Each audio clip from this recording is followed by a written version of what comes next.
ये computer science 11-12 TRE 3 का question paper है। इसमें हम क्वेश्चन सॉल्व करेंगे कंप्यूटर साइंस सेक्शंस का।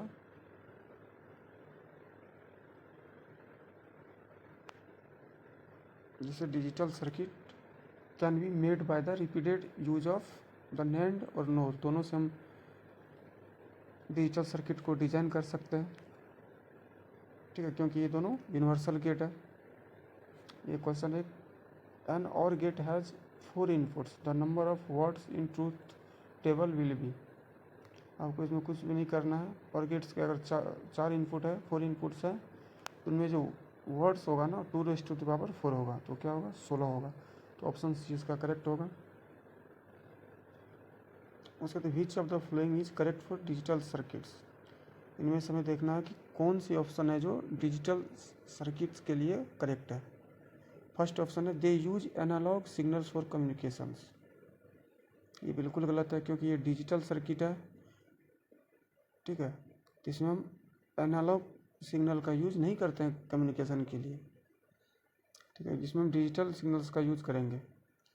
दे process information using continuous voltage levels. नहीं, ये भी बिल्कुल गलत है।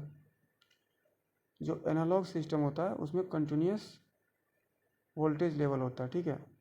डिजिटल में डिस्क्रीट होता है, अप डाउन, जैसे अप और डाउन, जैसे 0 और 1। 0 क्या होता है हमारा लो लेवल और 1 होता है हाई लेवल। तो हम जो ग्राफ डिजाइन करते हैं उसका वो कैसे करते हैं, जैसे एक मिनट,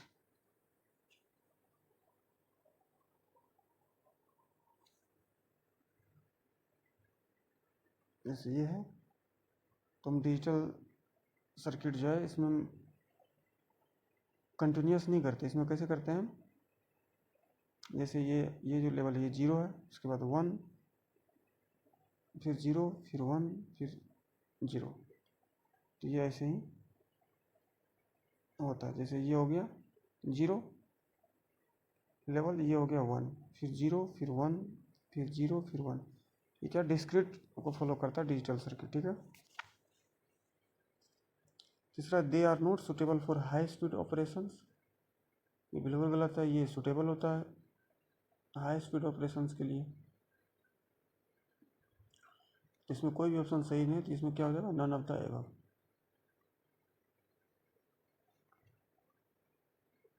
विच सॉरी इसके बाद कौन सी which of the following is an example of digital electronics. तो इनमें हमें देखने से लगता है कि जितनी भी है ना ये सभी डिजिटल इलेक्ट्रॉनिक्स है। Computers, mobile phones, digital camera, ये सभी क्या है डिजिटल इलेक्ट्रॉनिक्स है। तो इसका option number D more than one of the above सही हो जाएगा। When does a negative level 75 देख रहे हैं हम। When does a negative level triggered flip flop in digital electronics changes it's states. इसमें बोला जा रहा है कि कब नेगेटिव लेवल ट्रिगर होता है फ्लिप फ्लॉप्स में। तो इसमें कब होगा, जब when the clock is negative, जब क्लॉक उसका नेगेटिव होगा तभी उसका ट्रिगर भी क्या होगा नेगेटिव होगा। अब ये what is the result of the operation 1010 and 1100। ये दोनों का हम क्या करेंगे एंड ऑपरेशन करेंगे, ठीक है। 1 एक मिनट,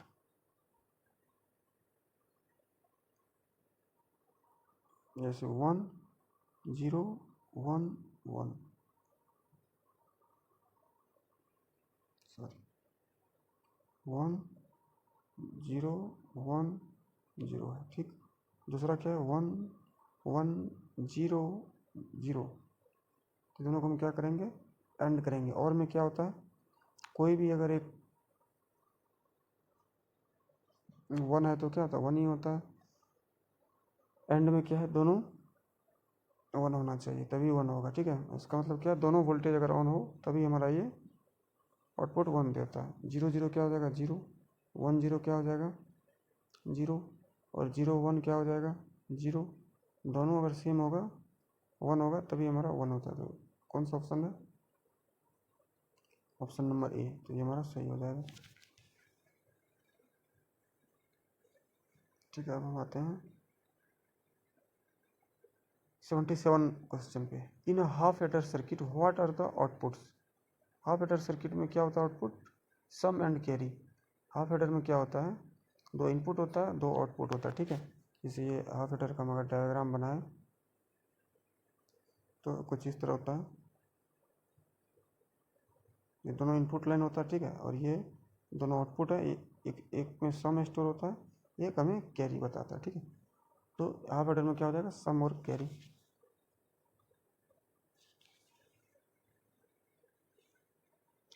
78 है, विच of the following is the type of read only memory. Read only memory का कौन सी टाइप है, इसमें हम जानते हैं कि P ROM, E P ROM, ई रोम, ये सभी क्या है हमारा रीड ओनली मेमोरी का टाइप्स है। इसका फुल फॉर्म होता है programmable read only memory, electrically programmable read only memory, ठीक है। ये दोनों क्या है, रोम का टाइप है। तो इसमें क्या ऑप्शन हो जाएगा, मोर than one of the above, क्योंकि एक से ज़्यादा सही है तो हम क्या लिखेंगे, मोर than one of the above. D इसका सही आंसर हो जाएगा। 79 व्हाट इज अ PLA, इसका फुल फॉर्म पूछ रहा है, इसका फुल फॉर्म से याद करने का, प्रोग्रामेबल लॉजिक एरे। तो ऑप्शन नंबर बी इसका सही हो जाएगा। 80 how many select lines are required for an 8:1 multiplexer. मतलब इसमें पूछा जा रहा है कि कितनी सेलेक्ट लाइन में रिक्वायर्ड होगा 8:1 मल्टीप्लेक्सर के लिए। कितना होगा, 3 होगा, क्योंकि 8:1 में जो मल्टीप्लेक्सर जो होता है उसमें हमें जो सेलेक्ट लाइन होता है 3 होता है, ठीक है। और उसको हमें अगर नहीं याद हो तो हमें किस तरह से, जैसे 8:1 हम 8 देख रहे हैं ना, सीधा ये भी हमें दिमाग लगाना है कि ये 3 है। कुछ भी होता है ना तो बाइनरी होता है कंप्यूटर में, तो अधिकांश क्या होता है 2 पे पावर ही उसका कुछ ना कुछ आंसर होता है। तो 3 अगर हम देते हैं तो 8 हो जाता है। तो इस तरह से याद रख सकते हैं 3 सेलेक्ट लाइन होगा। 81 कन्वर्ट द, ये तो चलो सॉल्व करके ही होगा, इसको छोड़ देते हैं अभी। What is Booth's algorithm used for, इसी तरह की मल्टीप्लिकेशन के लिए यूज होता है Booth's algorithm. Binary to decimal conversion, binary multiplication, ये तो क्या होगा, बाइनरी मल्टीप्लिकेशन के लिए यूज होगा, ठीक है। 83 विच of the following is error detection code used in digital logic. तो हेमिंग कोड भी एरर डिटेक्शन करता है, ठीक है, और हमारा CRC भी करता है, साइक्लिक रिडंडेंसी चेक, ये more than one of the above, ठीक है। अब आ गया हमारा 84 when perform BCD addition what is the maximum value that can be represented in a single BCD digit. इसमें 16 होता है, ठीक है, इसमें ऑप्शन नहीं है तो ये नन ऑफ द अबव होगा। 85 convert the binary number two it's decimal equivalent. इसको जब कन्वर्ट करेंगे इस चीज़ को पहले कर लेंगे, ठीक है, 2 पे पावर 1 करके, तो इसको कैलकुलेट करेंगे तो कितना आएगा, 11 पॉइंट को समथिंग आएगा। और इसको अगर हम करेंगे तो 75 नहीं आके 73 या 74 आता है, तो ठीक है। तो इसको ऑप्शन ए को नहीं टिक करना है, नन ऑफ द अबव को सही टिक करना है। 86 what is De Morgan's theorem used for in digital circuit, so digital logic.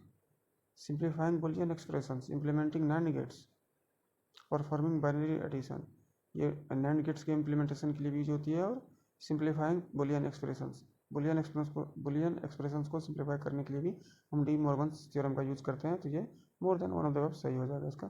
87 what is the purpose of the don't care condition in digital logic.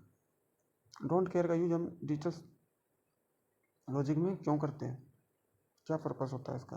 तो to indicate that the value of a variable does not affect the output, to prioritize certain inputs over others, to ensure that all possible input combinations are covered in truth table। नहीं, don't care का इसके नाम से ही देखिए लग रहा है, अगर हम आपको नहीं भी याद है कि डोंट केयर का यूज कहाँ करते हैं,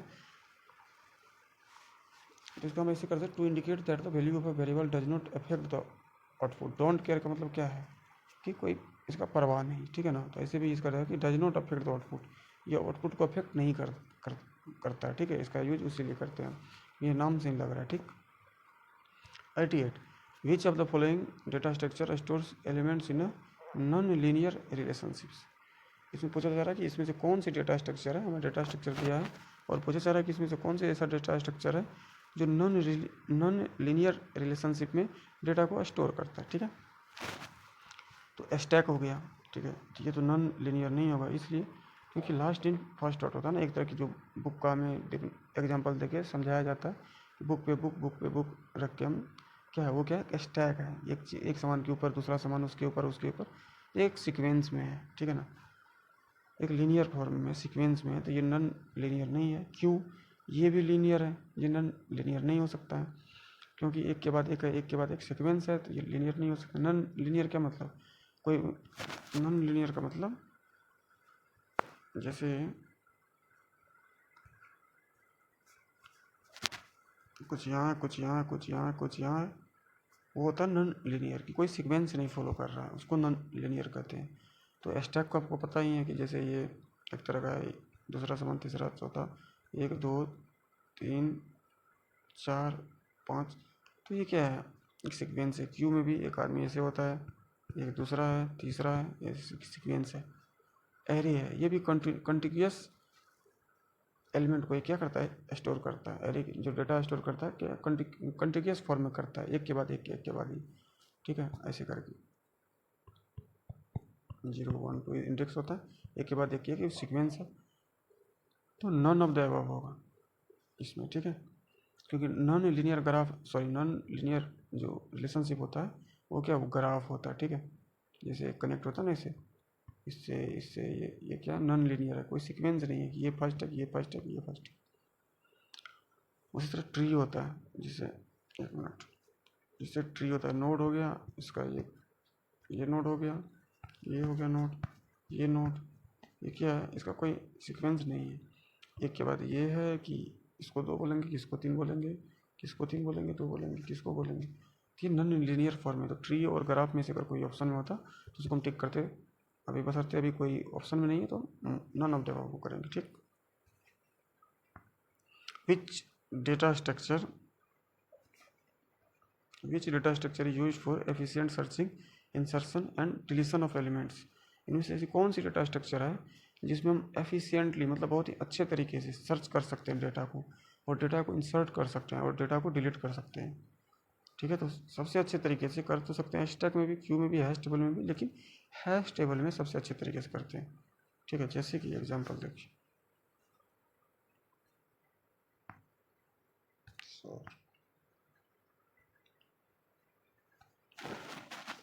जैसे स्टैक होता है ना, तो डेटा को अगर स्टोर कर रहे हैं एक के बाद एक, तो सर्च करने में टाइम लगेगा, ठीक है, डिलीट करने में भी टाइम लगेगा, क्योंकि जो स्टैक है ना, इसमें क्या होता है कि जैसे हम पता है कि लिपो पे काम करता है, ये लास्ट इन फर्स्ट आउट, और इसका जो डिलीशन और एडिशन, इंसर्ट करना है, डिलीट करना है, हम टॉप ऑफ द स्टैक्स पे ही कर सकते हैं, ठीक है। कहीं से हम डिलीट नहीं कर सकते। अगर हमको इस एलिमेंट को डिलीट करना हो, बोले इसको डिलीट करेंगे, इसको करेंगे, इसको करेंगे, फिर इसको करना पड़ेगा बहुत, मान लो इसे हमें डिलीट नहीं करना है तो डायरेक्ट इसको डिलीट नहीं कर सकते हैं। इंसर्ट करना हो तो हमें direct in front top of stack पे ही कर सकते हैं, बॉटम ऑफ स्टैक पे नहीं कर सकते हैं।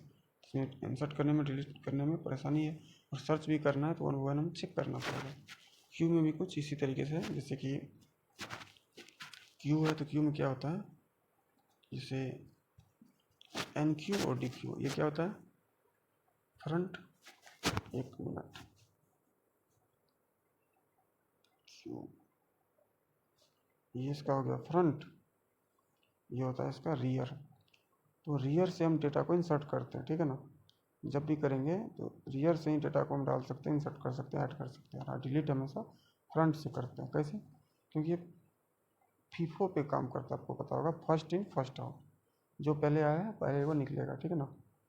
ये क्यू जो है, जैसे क्यू में खड़े होते हैं कोई बैंक के आगे, या कोई भी ऐसी टिकट लेते टाइम सिनेमा में कहीं भी, तो जो पहले जाता है उसको टिकट में पहले मिलता है, तो वो एक तरह का क्यू है। तो जो फर्स्ट है, अगर फर्स्ट आया है इसमें, फर्स्ट वन वो निकलेगा, ठीक है। तो डिलीट कभी भी इधर से नहीं होगा, फर्स्ट इन किया तो फर्स्ट आउट होगा। तो डिलीट हमेशा फ्रंट से होता है, और एंट्री हमेशा रियर से होता है।